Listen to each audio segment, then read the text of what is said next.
Hello friends, आप सभी का स्वागत है हमारे यूट्यूब चैनल में। फ्रेंड्स, इस वीडियो में हमने सितंबर के इम्पॉर्टेंट क्वेश्चन को शामिल किया है जो आपके एग्ज़ाम और नॉलेज के लिए इम्पॉर्टेंट हो सकता है। तो चलिए फ्रेंड्स, टाइम वेस्ट किए बिना हम अपना वीडियो स्टार्ट करते हैं। हमारा पहला क्वेश्चन है, हाल ही में F1 बेल्जियम ग्रां प्री 2020 का खिताब किसने जीता है? इसका सही आंसर है लुइस हैमिल्टन ने। अगला है, हाल ही में किस राज्य सरकार ने नेलमंगला से बेल तक रो सेवा को मंजूरी दी है?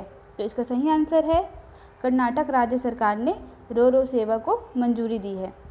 अगला है, हाल ही में केंद्र सरकार के द्वारा तमिलनाडु राज्य के किस जिले को पूरी तरह डिजिटल अर्थव्यवस्था वाला राज्य का पहला जिला घोषित किया है? तो वो जिला है विरुधनगर, जिसे पूरी तरह से डिजिटल अर्थव्यवस्था वाला घोषित किया गया है। अगला है, हाल ही में अमेरिकी कंपनी सिल्वर लेक ने रिलायंस रिटेल में कितनी फीसदी हिस्सेदारी खरीदी है? इसका सही आंसर है 1.75% की हिस्सेदारी खरीदी है। पांचवा है, हाल ही में लेबनान में किस प्रधानमंत्री के पद के लिए नामित किया गया है? किसे प्रधानमंत्री के पद के लिए नामित किया गया है? तो इसका सही आंसर है मुस्तफ़ा आदिब को प्रधानमंत्री पद के लिए नामित किया गया है लेबनान में। अगला है, हाल ही में किस लड़ाकू विमान को भारतीय वायुसेना में शामिल किया गया है? वो है राफेल विमान को भारतीय वायुसेना में शामिल किया है, जो कि लड़ाकू विमान है। अगला है, हाल ही में किस केंद्रीय मंत्रालय के द्वारा राष्ट्रीय बांस मिशन योजना का नया लोगो लॉन्च किया गया है? इसका सही आंसर है केंद्रीय कृषि और किसान कल्याण मंत्रालय के द्वारा राष्ट्रीय बांस मिशन योजना का नया लोगो जो है वो लॉन्च किया गया है। अगला है, आठवां, हाल ही में किस पाकिस्तानी क्रिकेटर ने T20 क्रिकेट में सबसे तेज 2000 रन बनाने के मामले में विराट कोहली और एरॉन फिंच के रिकॉर्ड की बराबरी कर ली है? तो क्रिकेटर का नाम है बरार आजम, जो कि पाकिस्तानी हैं। फिर अगला है, हाल ही में जम्मू कश्मीर राज्य सरकार के द्वारा किस योजना की शुरुआत की गई है? तो वो योजना है ऑपरेशन ग्रीन के टॉप 2 टोटल योजना, जिसे जम्मू कश्मीर में शुरुआत की गई है। 10वां है, हाल ही में नई शिक्षा नीति को लागू करने वाला देश का पहला राज्य बना है, वो है हिमाचल प्रदेश। अगला है, हाल ही में जारी ICC T20 रैंकिंग में शीर्ष स्थान पर कौन सी टीम है? इसका सही आंसर है ऑस्ट्रेलिया। फिर है, हाल ही में किस देश ने भारत के साथ इंडो पैसिफिक रणनीति लॉन्च की है? इसका सही आंसर है जर्मनी, जिन्होंने भारत के साथ इंडो पैसिफिक रणनीति लॉन्च की है। फिर 13वां है, हाल ही में किस अमेरिकी टेक्नोलॉजी कंपनी ने अपना नया लोगो लॉन्च किया है?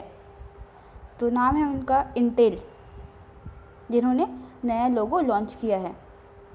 फिर हाल ही में किस अंतर्राष्ट्रीय हवाई अड्डे ने CIIGBC नेशनल एनर्जी लीडर का पुरस्कार जीता है?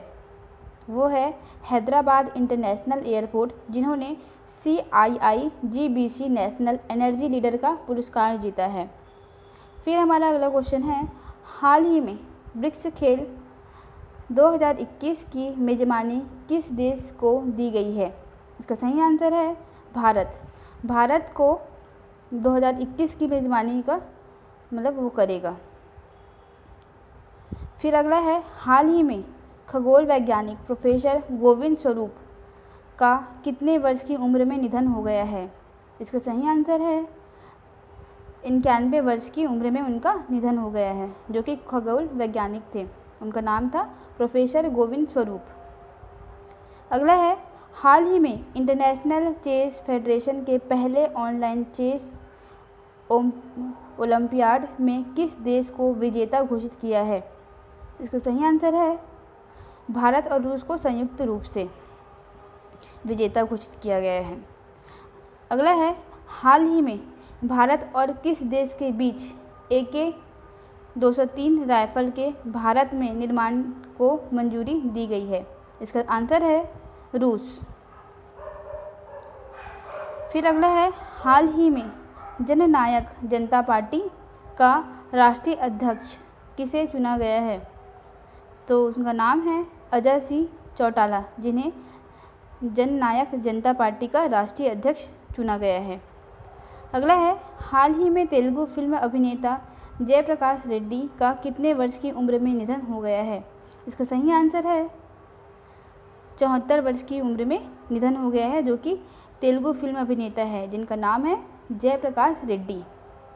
फिर अगला है, हाल ही में भारतीय मूल के किस व्यक्ति को सिंगापुर में नेता प्रतिपक्ष के रूप में चुना गया है?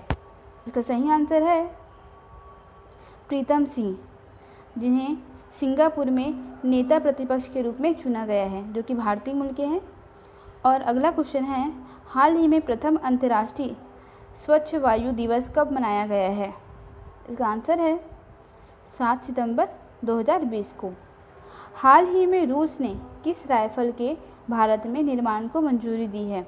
इसका सही आंसर है AK 203 राइफल। फिर अगला है, हाल ही में भारत और जापान ने किस समझौते पर हस्ताक्षर किए हैं? तो इसका सही आंसर है अधिग्रहण और क्रॉस सर्विसिंग समझौता, जिस पर भारत और जापान ने हस्ताक्षर किया है संयुक्त रूप से। अगला है, हाल ही में 5 सितंबर को भारत में किस दिवस के रूप में मनाया गया है? तो इसका सही आंसर है, जो आप सभी जानते हैं, शिक्षक दिवस के रूप में। हाल ही में अखिल भारतीय टेनिस संघ के नए अध्यक्ष के रूप में किसे नियुक्त किया गया है? इसका आंसर है अनिल जैन को अखिल भारतीय टेनिस संघ के नए अध्यक्ष के रूप में नियुक्त किया गया है। अगला क्वेश्चन है, हाल ही में बांग्लादेश ने सोशल मीडिया पर फर्जी सूचना पर अंकुश लगाने के लिए किस अभियान की शुरुआत की है? उनका नाम है असोल चीनी अभियान की शुरुआत की है। अगला है, हाल ही में ट्यूनीशिया के नए प्रधानमंत्री के रूप में किसे नामित किया गया है? उनका नाम है हिचमे मेचिची। फिर चलते हैं हमारे अगले क्वेश्चन की तरफ।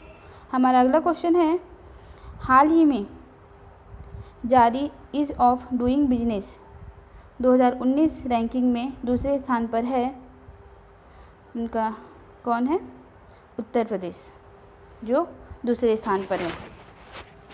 फिर है अगला, हाल ही में राष्ट्रपति ने कितने शिक्षकों को राष्ट्रीय पुरस्कार से सम्मानित किया है? तो सही आंसर है 47 शिक्षकों को राष्ट्रपति ने राष्ट्रीय पुरस्कार से सम्मानित किया है। फिर अगला है, हाल ही में पंजाब राज्य सरकार ने ऐसा कौन सा ऐप लॉन्च किया है? इसका आंसर है आई रखवाली ऐप लॉन्च किया है पंजाब राज्य सरकार के द्वारा। फ्रेंड्स, यदि आपने हमें अभी तक हमारे चैनल को सब्सक्राइब नहीं किया है तो कर दीजिए और बेल आइकन को जब दबा दीजिए, ताकि आपको समय समय पर नोटिफिकेशन मिलते रहे, और हमारे वीडियो को लाइक करना ना भूलें। दोस्तों, आज के लिए इतना ही। धन्यवाद।